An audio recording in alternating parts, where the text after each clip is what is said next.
So whenever you're ready, please introduce yourself. Okay, my name is Hazel Hong, and I never know how I got the name Hazel for being Chinese, but I was told that the nurse at that time of tenure, she was the one that named me Hazel. I don't know why. Just anyway, I congratulate Carolyn for all of information that I never knew. Because I left, not that time I lived in Denver. I wasn't interested in history or anything in the family. And I was born in Denver, Colorado. And I want to mention that when Carolyn said her mother graduated from the CWC, Frances also graduated from Denver University, and that was the connection of the chair that was in the Opera House at never saw that. But Mrs. McFarland had gone to the school where Frances was at that time, asked her permission to put a name on that chair for Chin Lin Su, and that's how that name got to be there, but nobody mentioned that. So, but that was how that got to be. So. Were you born in Chinatown, Denver? Yes, yes. And what year? My birthday is September 22, 1919. So I have a birthday coming this month. Well, I had went to high school. In our area, there were 5 high schools: East, West, North, South, and manual training. It was the poorest district. But I learned a lot there. There was no discrimination. I had a very good time learning. I had good teachers, and I just had more fun. But after graduation, no job. Couldn't get a job anywhere. Nothing to do with it. I worked a little bit at a photo shop, printing pictures. I was into the enlargement departments where I saw parts of the war and all the bombs coming from the planes and all this. All I saw that, and then the only thing once I found a temporary job at the post office, and my brother had worked there before me. There's a funny thing about it. He was working in the post office where the letters were coming through a line to be put in boxes, and this card fell out of the file, and it was his card to be deducted to go to war. It was his name. That was kind of creepy. So then I was able to find a job, a temporary, at the post office, and posting the letters in the boxes. And there were 2 older gentlemen working with me, and I worked there for a while. And they came to me and said, "You're working too hard, and you're giving us a bad name." Because they said I was finishing work too far ahead of what they could have done. So they wanted me to just slow it down, but I didn't last long there. So I think the best time I had after leaving school was when I went to work at Remington Arms, where we were finding faults with the machine, that bullets. We had to put, each person had to put out 25,000 bullets a shift, and all done by hand, rolled it up. We had to buy cotton gloves, and then we buy tape to each finger with the tape to make it heavier, because we had to scoop the bullets from a big truck, semi-sided.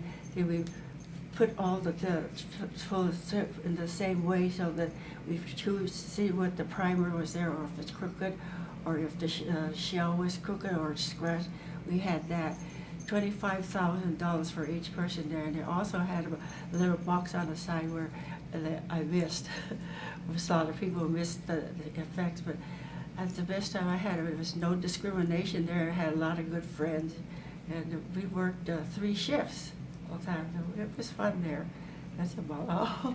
And your father was the mayor of Chinatown. Yes. Yes. And did you know him? Well, I was with him, yeah. Yes, you were. Yeah. Did he ever talk about his father, Chin Lin? No. Like I said, we weren't interested in history and anything. We were there to play. In fact, Carolyn and Linda's mother, my sister, she was an ace in knitting. And every summer when we'd go in to see them, she decided she was going to teach us how to knit. And my sister and I don't want to knit, I want to go out and play. But she sat us down and she bought all the equipment for us. And she said, I'll teach you how to knit, and you must have work on 3 garments at the same time, which she did. So I didn't get that far, but I'm grateful for her today because I learned to knit well, and I made sweaters for most all of my family. And I think one of my girls has sweaters of her kids about this size, and that was a good thing for me to do. But it's about all of that. During the war, we couldn't find a job. There was this big department store decided they would have a booth there selling bonds, and I was hired, but I didn't sit in the booth. I was walking around the aisles, and mostly in the handkerchiefs. I had the free fold handkerchiefs that people were looking at. They were beautiful handkerchiefs, and I was there for a couple of weeks when I went to my lady in that department. I told her, I said, I reported a lady that I had seen in the shop, very well dressed, but I saw her almost every day, and I reported her. It turned out she was the private investigator for the store. So, but I reported her. I didn't know that at the time. But my father was real good to me. He treated me more like a son than a daughter. And I learned, he got me my driver's license when I was 15. So I was the family driver for everyone. When I wanted to go someplace, walk. But I always remember everything. He was a jokester, just as like my older brother took after him, playing tricks on everyone. But he was real fun to me, and I just really loved him. But were there many single Chinese men in the community? oh, no, there were not. I think there were that maybe just 3 other Chinese families in Denver, but mostly there were 5 restaurants, and the men were in charge of each one. No women there, but at one time we were hired to work in this one place, and they advertised it the only Chinese restaurant with all Chinese waitresses. But I didn't like that. My sister, but we worked there for a while, and that was it. I don't know what many more. Did you know your Aunt Lily at all? We lived in a small house, and she had it was a divided house, and she was in a different part of the house. I knew her, but not well. She was kind of a silent person, but I knew her. She never had much to say. Did you remember hearing, did they tell stories about her wedding and No, lavish not at events? all, No? not at all. We just saw her as being a neighbor. So that was not too much life for me in Denver. I came out here about 65, 66 years to San Francisco live. Married and came out here to live. Then. And what was it like having your father as the mayor of Chinatown? Didn't know too much about that, but always heard good things about him. Were there vegetable gardens, Chinese vegetable gardens to grow food for the restaurants? No, not that I know of, no gardens. But What year did you leave Denver? what year did I leave? 1938, I think? I think so, I don't remember. You've been in San Francisco that long? Over 65 years. And you said you spoke Chinese at home, or you knew Chinese when you lived at home. Did your father speak Chinese to we you? spoke Chinese in our home, and before my kids, I had the 2 girls at that time, when they were, before they started school, they didn't know 1 word of English, and we all spoke Chinese, and when they spoke some word in English, they had to put a nickel in a little pan for them to keep, so they had to be real sure. And they didn't speak any English till after they got out of kindergarten. And then from all that, all the friends were, Caucasian or Japanese or whatever. But that was it. My oldest daughter still kind of is the best in Chinese from me. I've forgotten a lot, but she remembers a lot too. But Did your father ever talk about Sun Yat-sen? no. And you don't know if he was involved No. with the... We didn't ask. But Was he the one who made the penalty a nickel in the pan if you spoke a word of English? Was that his idea? no, fine. That was yours? Yeah, I Why said, did- you why have to did say you- something in English. No, in English. If you don't, you speak it in Chinese. If you say it in English, put a nickel in this little box. The two girls. Yeah. We got along pretty good. We had a good time growing up. The best time I had was in my high school years. And when I was working at Remington Arms, I had a lot of friends. I kept good friends out here too. Where was that Remington factory? Where? Yeah. I don't remember. It was out of town. We worked 3 shifts, I remember. It was just, I would really look forward to working there because all the people were so friendly. No discrimination at all. It was just this one happy family, we called it. So it was hard examining all those bullets. We had three kinds the first one just the plain bullets.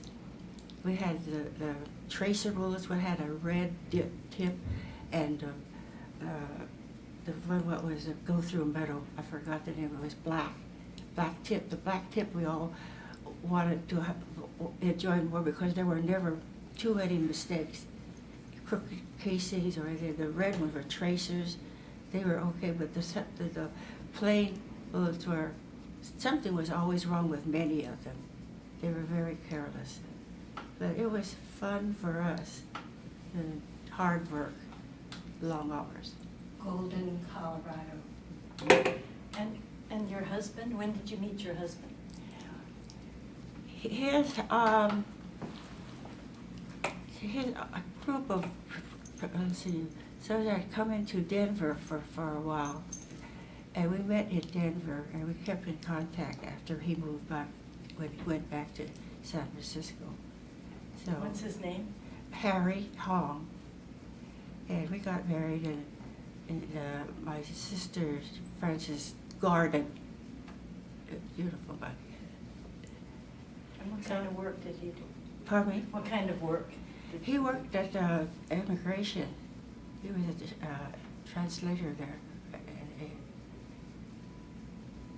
Yeah, he was there for a while. He wasn't a real heavy person, kind of slight like me.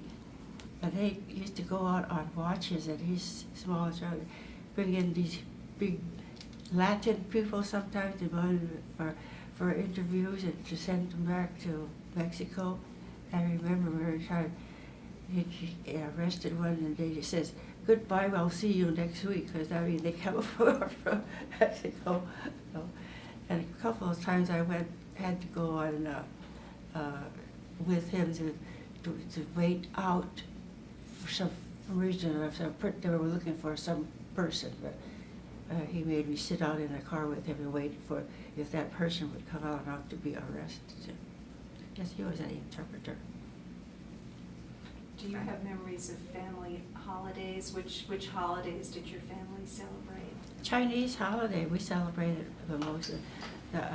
That's a very lot of memories to that. In fact, when we were kids, I always remember you would get these little red envelopes with the money in it, and we used to amass quite a bit. And at that time, there was a quarter in each one. But nowadays, there's no more quarters than there are bills. It's fun. We used to, Chinese, before New Year's, the night before, we would meet at auntie's house, and we'd have dinner there just before New Year's. And when we got our red envelopes, then before midnight, we had eaten our dinner for the next day, celebrating the New Year. And then we used to go around to different houses and to wish everyone a New Year, and we get the red envelopes there. They don't do that too much here. I miss that custom. Did you know your cousins who were Lily Chin's children? She had a son and a daughter, Frank and Pearl. And did they go to China? No. They hadn't gone to China? No. Auntie was the first Chinese girl baby born in Colorado. It's for Lily Chin. All close together. And thanks for Carolyn for all the information. I would never have known. And thank you for this meeting. Thank you so much. Thank you. This is very helpful. Appreciate it. Yeah. Really appreciate it. Great.